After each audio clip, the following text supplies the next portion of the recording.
Hey, what's up? How you doing? Thanks for tuning into another BlackSwanRadio.com production. If I am inspired to write these things, then who am I to deny my true self, my true being? Shall I withhold that which God has put inside me to put into words for you, to keep from offending who?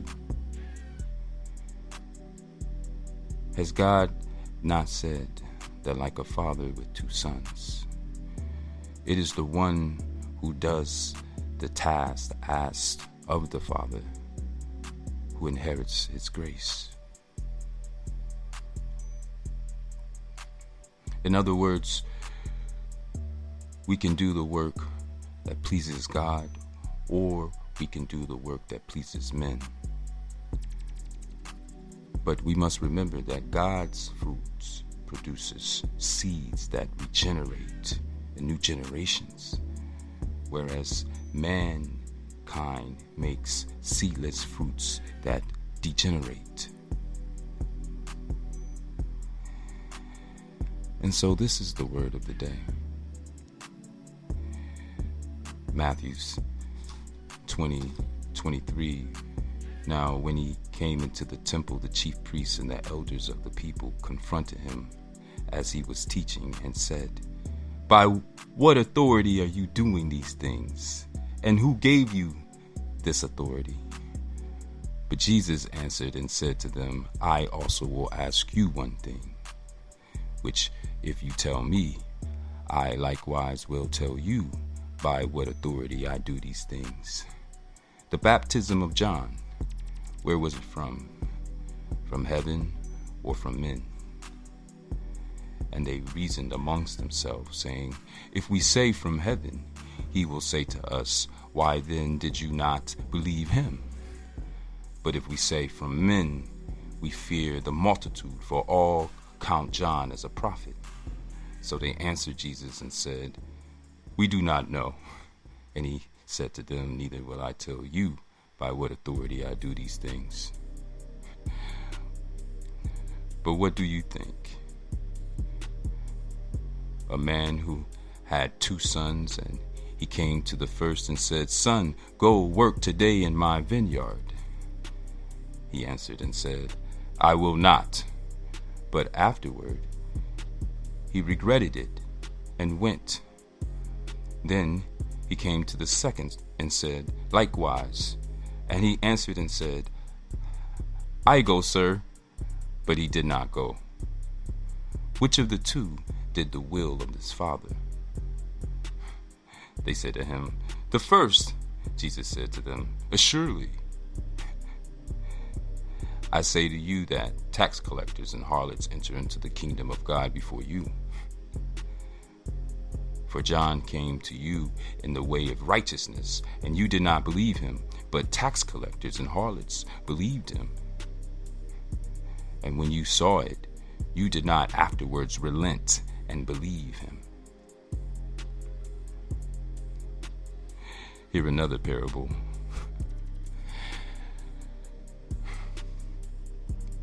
I was having a conversation with a friend who we are related in many different ways of thought, but we talked for hours. It was a great conversation, but it ended in an explosion. Perhaps we talked too long, too much. But the conflict boiled down to the interpretation of the scriptures. I was making a point that Christ represents a mixed race individual. And this is the reason why in the end, in the revelations where the truth is revealed, He said, I, Jesus, have sent my angels to testify to you these things in the churches. I am the root and the offspring of David. You see, the root and the offspring, which the root is the Nile River, Egypt, aka Kemet, the Black Lands. All right, the root, which extends down into Kush, unto Punt in the Sudan. This is the river that watered the garden, which parted and became 4 river heads. The first was Pishon.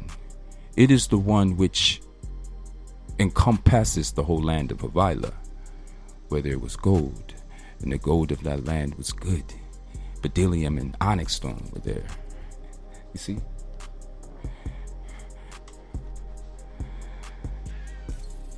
It is the root, but it is hidden. Its name is hidden because it is in Africa. The name of the second river was Gihon. It is the one which encompasses the whole land of Cush. Well, Cush represents the descendants of the Nubian kingdoms. He is the first son of Ham. The second son is Mizraim, which is the Aramaic, Hebraic name for the word, for the land of Cush, for the Black Lands. But see, they use foreign or alien names to describe these Black Lands to confuse the language so that we did not understand one another's speech. But before the Lord came down and seen the city with the tower that the sons of men had built. The sons of men, men is the black fertility god. Men who has the erection and the flail, which means 2 things mainly: to be fruitful and multiply in the sense of agriculture and in the sense of the seed of life, to regenerate into the next generations for the sake of the ancestors, to keep life eternal, the bloodline. This is the tree of life. The tree of knowledge is what you have to figure out. Adam and Eve sewed fig leaves together and made themselves coverings. And Revelations 22 begins at the river, and he showed me a pure river of water of life, clear as crystal, proceeding from the throne of God and of the Lamb, in the middle of its streets, and on either side of the river was the tree of life, which bore 12 fruits, each tree yielding its fruit every month. See, the papyrus grows wild only along the Nile River. And this, the world made its first paper, which was valuable to kings, queens, priests all over the world. But it can only been imported from the land of Kemet to Cush. And you see, this brought an age of golden age to the lands, right? This is the reason why it says, and the leaves of the tree were for the healing of the nations, and there shall be no more curse. But the throne of God and of the Lamb, which is a domesticated sheep, shall be in it, and his servant shall serve him. All right. Not only did Christ say, I am the root and the offspring of David. The offspring of David is the Hebraic, the inhabitants of Judah, who change over time. Because this is a land of trade. This is a land of multicultural influences. It is in between the African lands and the Asians lands, the Caucasus and the Western world, which was inhabited by what we call the Romans, the barbarians, the Huns, the Goths, the Greeks, the Assyrians. And these nations were interconnected by the waterways. And in the middle of these nations, at the corner of the Great Sea, we call the Mediterranean Sea, the coastline people, the Gentiles, cruised from Assyria to the Nile. And in the Nile, what they would find is gold, bdellium, onyx stone, land, labor, wealth. So this is the reason why Genesis 2, the Bible begins at this river, and it says the name of the third river is Hiddekel. If you notice, Hiddekel is spelled Hidde. If you ended that with an N, it would be hidden. But it's Kel, key. Hiddekel. And you can make whatever you want out of that word, but listen to what it says. It is the one which goes toward the east of Assyria. So now we have three nations, Havilah, Cush, and Assyria.